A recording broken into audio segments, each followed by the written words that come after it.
Welcome back to my channel. अस्सलाम वालेकुम friends, कैसे हैं आप सब। उम्मीद करती हूँ सब ठीक ठाक होंगे, खैर वाफियत से होंगे।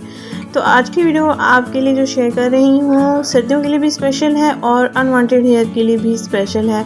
अगर आपके फेस पर अनवांटेड हेयर्स हैं, गालों पर, चीक्स पर यानी कि और लिप्स, अपर लिप्स के ऊपर, तो आप इस रेमेडी को लाजमी ट्राई करें। हफ्ते में 2 दिन लाजमी इसको ट्राई करें। सदियों पुरानी ये रेमेडी है। होप सो आपको बहुत अच्छे रिजल्ट्स मिलेंगे। तो मैंने लिया है गंदम का आटा और इसमें लिया है मैंने हस्बे ज़रूरत दूध, ताकि हमारा एक अच्छा सा टेक्सचर तैयार हो जाए जो हम स्किन पर अप्लाई भी कर सकें और स्किन पर रबिंग भी कर सकें, और जो बाल हैं एक्स्ट्रा यानी अनवांटेड वो भी आसानी से उतर सकें और आपको पेन भी ना हो। ये देख सकते हैं ज़्यादा रनी भी नहीं है, ज़्यादा थिक भी नहीं है। और इसमें एक तीसरा इंग्रेडिएंट जो मैंने ऐड करना है वो है जैतून का तेल। 2 से 3 ड्रॉप्स ऐड कर लेंगे आप, या विटामिन ई ऑयल आप इसमें ऐड कर सकते हैं। जैतून का तेल भी स्किन के लिए बेस्ट है और विटामिन ई ऑयल भी बेस्ट है। जो आपके पास अवेलेबल हो आप यूज़ कर सकते हैं। अब हम इसको अच्छे से मिक्स कर लेंगे। आपको मिक्स करके दिखाती हूँ। ऐसे ही इसका टेक्सचर रखना है जैसे कि आपको वीडियो में दिखाया जा रहा है।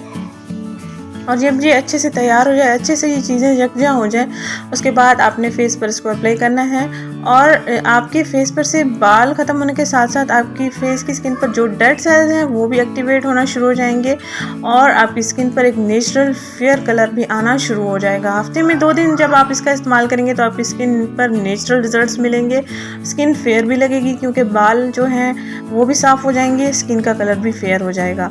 और स्किन को मॉइस्चराइज करने के लिए भी ये बेस्ट एंड बेस्ट है। अगर जिनकी स्किन ड्राई है वो भी लाजमी इस्तेमाल करें और जिनकी स्किन पर एक्नी है वो भी लाजमी इस्तेमाल करें। आपकी स्किन पर बहुत अच्छे रिजल्ट्स मिलेंगे इंशाल्लाह ताला। तो इसको आपने कैसे अप्लाई करना है, ऐसे ही आपने स्किन पर लगाते जाना है और हल्की हल्की रबिंग करते जाएंगे। तो इससे आपके चेहरे की मैल भी साफ़ होगी और चेहरे के बाल भी साफ़ होते चले जाएंगे। जैसे ही हम हल्की हल्की रबिंग करेंगे, स्किन के लिए बहुत बेहतरीन है।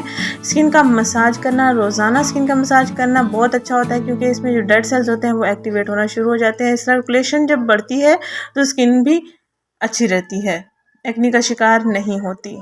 आप चाहें तो इसको नेक पर भी इस्तेमाल कर सकते हैं। मैल साफ़ करने के लिए हाथों पाँव की स्किन पर भी इस्तेमाल कर सकते हैं। प्लीज़ मेरी वीडियो को लाइक एंड शेयर करना मत भूलिएगा। Thank you so much.